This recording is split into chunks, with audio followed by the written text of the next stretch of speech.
member of Congress who has not made a decision on Syria is 2nd District Congresswoman Martha Roby.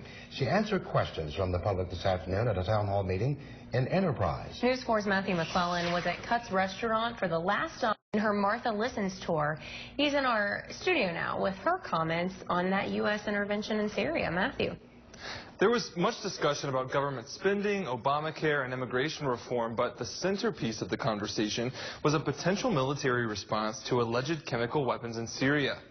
This impacts all of us right here in this room because of Fort Rucker and all of our other military installations right here in Alabama, as well as all of our community that supports it. Senate may have approved the use of force in Syria, but the Obama administration is still a long way from having overall congressional approval to take military action.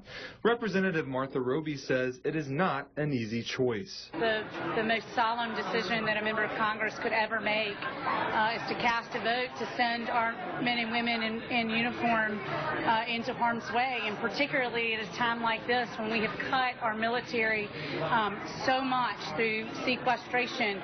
The Congresswoman says having a viable strategy is essential, even in a limited invasion. This is not a game of checkers. This has to be a game of chess.